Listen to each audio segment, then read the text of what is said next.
Okay, let's unpack this. We look at a lot of industry trends on this show. Usually when we talk about a crisis, we're talking about, a slow decline, Mm. a graph that kind of dips a couple of percentage points over a decade. Yeah. But the numbers we are looking at today for the construction industry, they don't look like a dip. They look like a cliff. It is absolute vertigo. I mean, if you look at the workforce data, we aren't just talking about a few empty seats at the lunch table. We are staring at a massive, gaping workforce gap. Right. And it's not just that demand is high, which it is, infrastructure bills are pumping money into the system. Yeah. It's that the exit door is just wide open. Oh, yeah. You have this huge chunk of the current workforce, the veterans, the superintendents who know everything, heading straight for retirement. It's what they call the silver tsunami. That's the term. Right. And the intake valve is, well, it's barely dripping. We need hundreds of thousands of new workers just to maintain the status quo, let alone grow. So naturally, the industry is panicked. We see it in the trade journals every week. And the knee-jerk reaction, the, status quo solution we see everywhere is pretty predictable. It feels like the standard corporate playbook, doesn't it? It does. Just throw money at it. It is the shout louder strategy. You see companies offering bigger signing bonuses, buying more billboard space, and setting up folding tables at every high school gym within a 50-mile radius. But the sources we've engaged with for this deep dive suggest that shouting louder into a void doesn't really generate an echo. No, it just burns through your marketing budget. And here's where it gets really interesting. The central thesis of the material, specifically looking at the strategy proposed by the Construction Channel, or TCC, is that this isn't actually a staffing problem. No, it is a story problem. I love that framing. A story problem. It completely changes how you have to attack the issue. So our mission for this deep dive is to explore exactly what that means. We are going to look at how the industry is trying to pivot from, hanging help wanted signs to using cinematic storytelling. We're talking about capturing the attention of Gen Z, who, let's be honest, aren't looking at job boards. They certainly aren't. And if we connect this to the bigger picture, we have to understand the landscape where these potential recruits actually live. Right.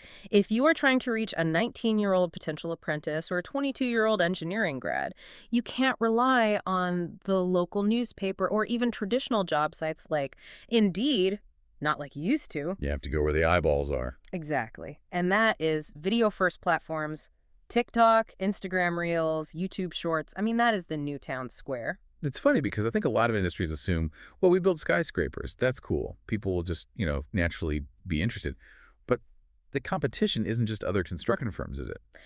That is the fatal flaw in the logic. Construction companies often think, I just need a better video than the general contractor down the street. But the algorithm doesn't sort by industry. When a young person is scrolling through their feed, your construction content is sandwiched between a day in the life of a software engineer, a crypto influencer, a travel vlogger, and a finance bro. So you're competing with the narrative of every other possible career path. Precisely. And let's be honest, the tech world, the finance world, they have been incredibly good at cinematic storytelling for the last decade. They sell a lifestyle, they sell a dream. Meanwhile, construction has been selling, what, a job description? Or a PDF attached to an email, exactly. And this leads to what the source material calls the visibility gap. The visibility gap. Okay, that feels like a critical concept. What does that actually look like in practice? It means that for most young people, the modern construction industry is, well, it's invisible. They literally do not see what the day-to-day work looks like. And the human brain hates a vacuum. It does. If we don't have information, we fill the gap with assumptions. And the assumptions about construction usually aren't great. No, they default to the old stereotypes. They assume it's dirty, dangerous, low-tech, and frankly, a dead end. A fallback career. A fallback career for people who couldn't cut it in college. That's the perception. And it's because nothing in their digital feed is contradicting that narrative. They scroll right past a job post because it looks like every other listing. So candidates need to see someone like them thriving in that environment to even consider it. That's it. If I can't visualize myself on that job site, I'm not going to apply. It's that simple. So the solution is video. That seems obvious. But TCC makes a very specific point about the type of video. Because my corporate instinct says, okay, let's hire a crew, get the drone up, get some perfect lighting. Make sure everyone is smiling and make a Super Bowl commercial. Exactly. And that would be a catastrophic waste of money. This is the tension between what the source calls authenticity and Polish. Yeah, I caught that. It's almost counterintuitive. You'd think high production value means a high-quality company. In the consumer world, maybe? But for recruiting Gen Z, they have a highly tuned, call it a BS radar for advertising. Mm. If a video looks too slick, too scripted, too corporate, they scroll past immediately. They categorize it as fake. It triggers their skepticism. So they don't want the polished HR script. No. They want the grit. They want the reality. They want to see a first-year apprentice admitting, hey, I messed up this measurement today, and here is how my foreman helped me fix it. That vulnerability signals reality. It makes it human. It signals that this is a place where humans work, not just cogs in a machine. Okay, so if we accept that we need video and it needs to be authentic, what actually goes into a video that works?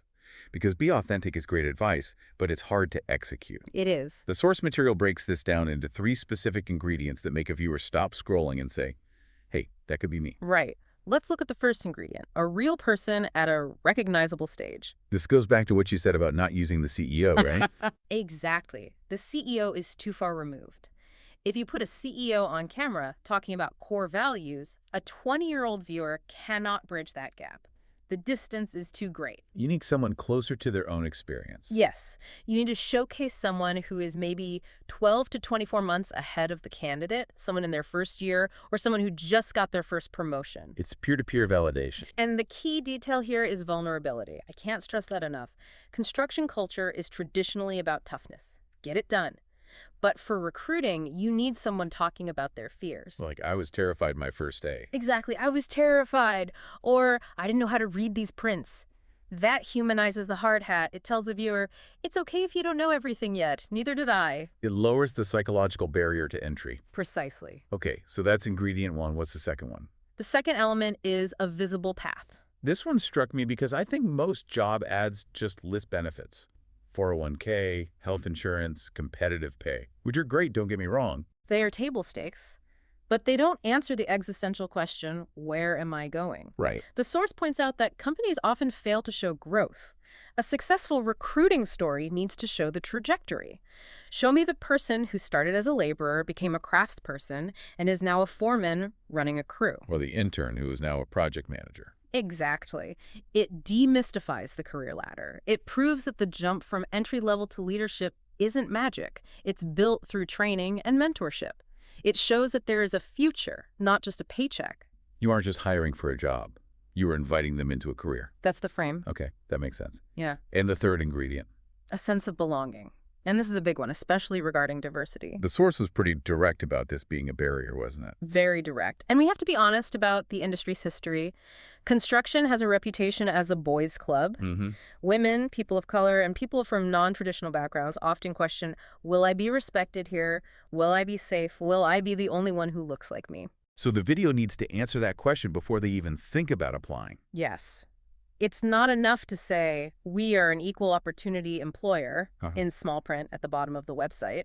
You have to show diverse crews working together. You have to show leaders intervening for safety. That signals that you don't have to sacrifice who you are to work there. Right. It addresses psychological safety just as much as physical safety. So we have real people, a visible path, and belonging. But there was another angle in the source that really surprised me. It's about the cool factor. Ah, yes. The tech pivot. I think when most of the general public pictures a construction site, they picture hammers, concrete, maybe a crane. But the source talks about using technology as a major recruiting hook. This is crucial for attracting a specific type of candidate. There are kids out there who are tech native. They might be considering software development, gaming design, or pure IT. Right. But construction today is incredibly high tech. We're talking about things like BIM, right? BIM building information modeling. Yeah. VDC, virtual design and construction. We're talking laser scanning, drones, robotics. For the listener who might not be in the weeds on this, BIM isn't just a blueprint on a computer. It's like building the entire structure digitally first, right? A digital twin. Exactly. It's complex, data-rich modeling. Then you have, Boston Dynamics robot dogs walking the site to scan progress. You have drones mapping topography. So the strategy is to show how a 3D model on a screen becomes a physical reality. Yes. If you can show a candidate, look, we use the same advanced tech you're interested in, iPads, VR headsets, drones. But at the end of the day, you can point to a skyline and say, I built that. That is a powerful narrative. It also proves the company isn't a dinosaur.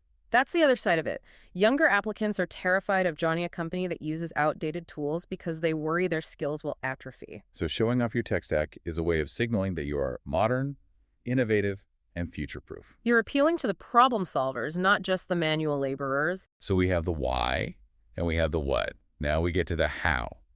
And this is where I feel like a lot of companies trip up. I mean, everyone has an iPhone. The cameras are amazing now. Why can't HR just go out to the site and film this stuff? The DIY trap. The source is very clear on why this usually fails. It's not about the camera quality. It's about the execution reality within a construction firm. Walk us through the cycle of failure described in the text. I felt seen when I read it, honestly. It sounded like every abandoned project I've ever started. It's a familiar story. Someone in HR or marketing gets really enthusiastic. They say, we're going to do a video series. It'll be great. They film a couple of interviews. But then The day job gets in the way. the day job gets in the way. Payroll needs to be processed. Bids need to go out. A project hits a delay. The real work takes priority. Exactly. Yeah. So filming gets postponed. Then you have hours of footage that needs editing, but nobody has time to edit because they aren't video editors by trade. And then, if you do manage to cut something together, Then legal has questions.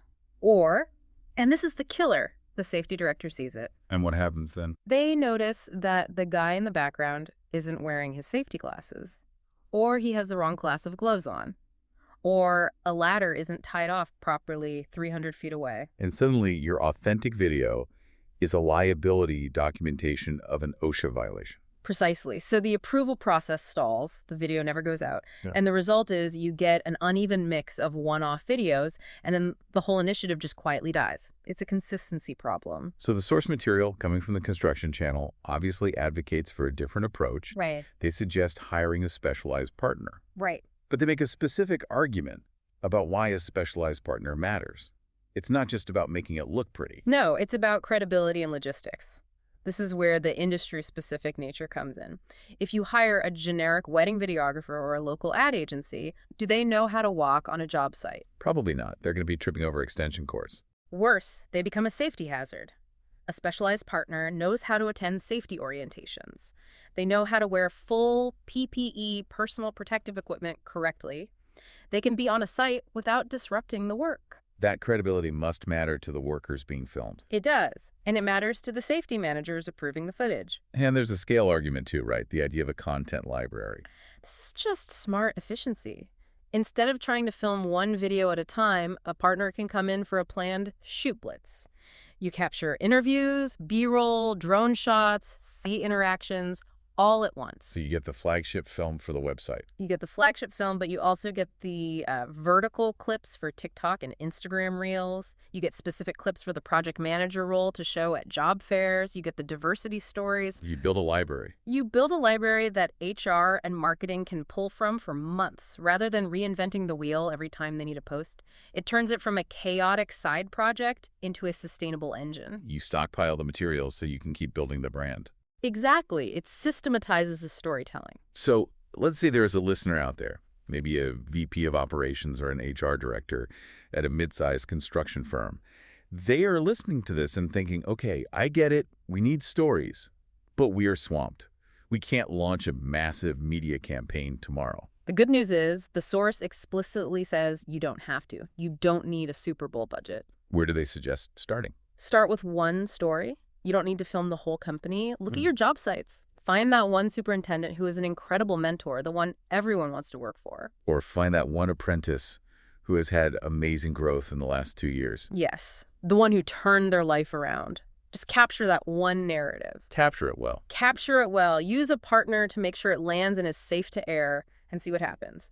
The source argues that the stories already exist on your job site. You don't have to invent them. The drama, the growth, the technology, it's all happening right now. It just needs to be captured to bring the right people to the door. That's it. It's not about manufacturing an image. It's about revealing what's already there. So, to wrap up, here is the thought I want to leave everyone with. We talked about the visibility gap. We talked about how Gen Z decides on their career based on what they see on their phone screen. If the next generation is scrolling right now, making life decisions based on that feed, and your company isn't on that screen, does your career path even exist to them? That is the question. If you aren't in the feed, you aren't in the future. Something to think about. Thanks for unpacking this with me A today. pleasure as always.